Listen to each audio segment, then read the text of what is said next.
Have you been allowing your players to place their area of effect like this? If you have, it's not too late to admit it and repent. Repent! And thou shalt be saved. You know, I was bouncing around the internet and I found this very interesting article about 10 things about Dungeons and Dragons that don't make sense. And indeed, they don't make sense because at the very top of this list, number 10, it says, everyone in Dungeons and Dragons is a master of trigonometry. And I was like, what are you talking about? Not if you've seen stuff like this.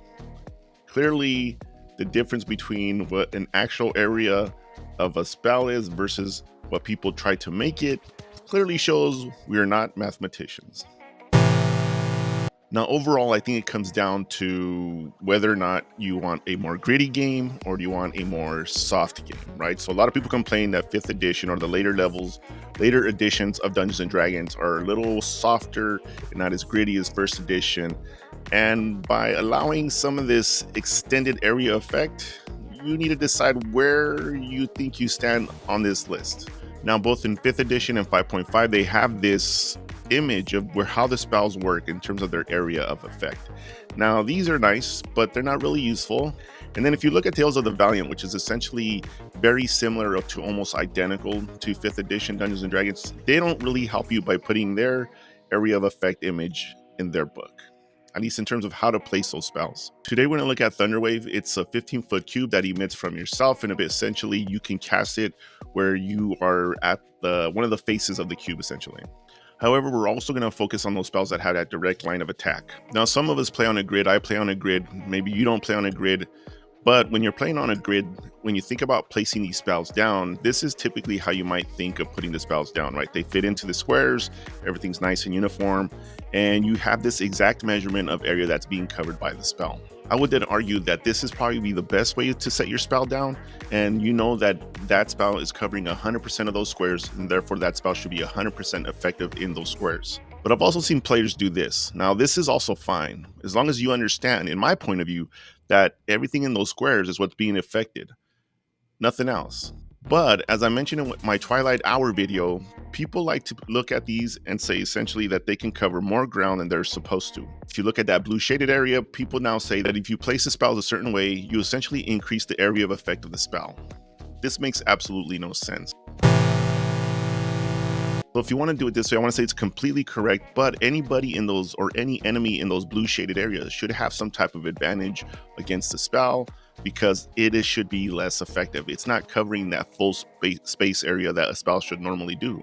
At least this is the way I would handle this debacle of people trying to have greater areas of effect for their spells. I know some of you right now are bowling over and kicking the screen or trying to throw your phone against the wall. Please don't do that. They're expensive. And if you look at D&D Beyond, you actually find some of these players doing this exact same thing. So in here, this is just a post. I didn't want to single out to anybody. I'm not trying to player bash or DM bash anybody here. This is just a different perspective of what I have about these area of effect spells. So if we're looking at this post, you can see I underlined it in red. The orange shows the squares that may be affected. Again, this is a person, which I would think is a power gamer who's trying to increase their area of effect for their spell. They note that A and B is your standard way of typically looking at these spells when you want to really just fit them into the grid system. Where in C, you can actually offset that cube and essentially get more of that area of effect you doing it this way. In addition, he provides two other examples, D1 and D2, again, essentially increasing the area of effect. They believe that everything in that orange should also be affected by that spell. I know some of you are thinking right now, Jeremy Crawford approved of this, and you are correct. Here you can see that Jeremy Crawford says that wherever you're placing these spells, if you put them offset, it affects multiple areas, not just the area within the actual area of effect. But I dare to disagree, Mr. Crawford. I dare to disagree. If you can make God bleed, then people will cease to believe in him. Now, when we're talking about this, you got to ask yourself again that question. Do I want tactical precision, grit, or do I want fluff in my game? Now, what we're looking at here is Mendel the Wizard. He went into a small town where he's heard that people have gone missing. Now, when he gets there, out of nowhere, these trolls begin to zero in on his position. Movement! Can't lock in! Multiple signals! And before you know it, the trolls are upon him and he has to get ready to roll for initiative. Now, this grid system is nice, and this is how I play D&D, and that's how a lot of us play D&D. But when we're playing D&D or any game that requires a grid system, there's something we need to always constantly think about. Player characters. Mendel the wizard does not see a grid. He only sees monsters approaching. And thus, when he's casting his spell, he has every right to try to get as much of those monsters that he wants using his area of effect of his spell. But it doesn't mean that he automatically gets to hit all these monsters. You can clearly see that these trolls, at least part of their bodies, are outside of this area of effect spell. Now, Mendel can also do another spell attack, which is a line of attack.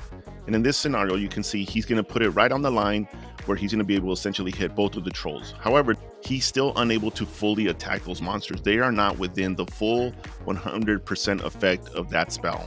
And therefore, I would actually try to even give these monsters bonuses to their rolls depending on the spell, or have Mendel roll the spell with disadvantage on both of those targets, or give them advantage on an area effect spell.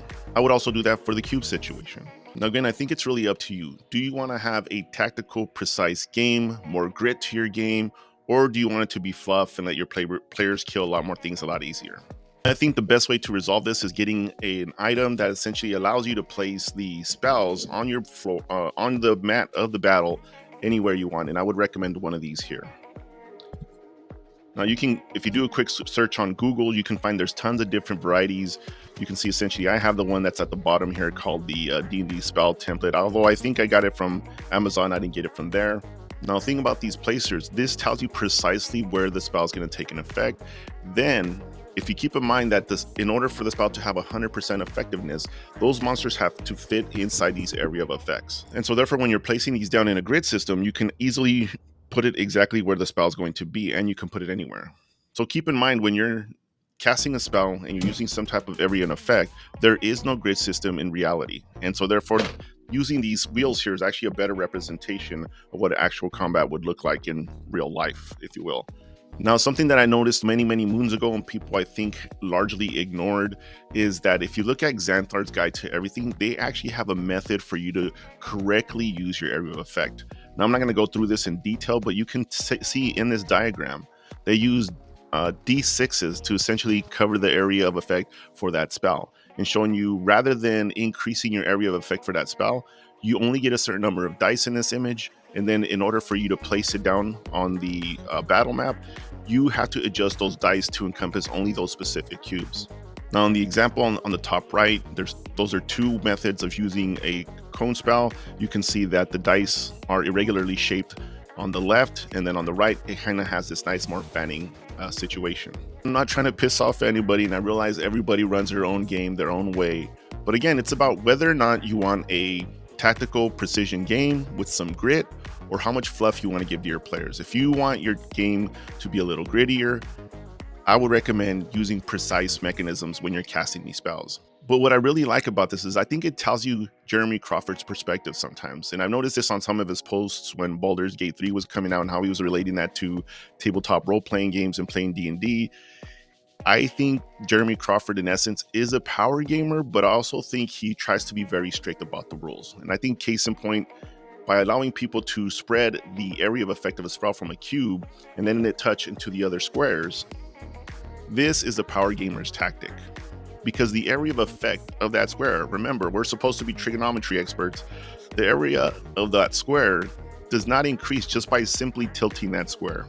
At least that's my perspective. I don't know what's your perspective. I'm Don Franco 3. This is RPG Boons, where we talk about everything RPG and how everything is RP. If you like the cut of my gibberish, hit the buttons, leave a comment. I'll get back to you. Until next time.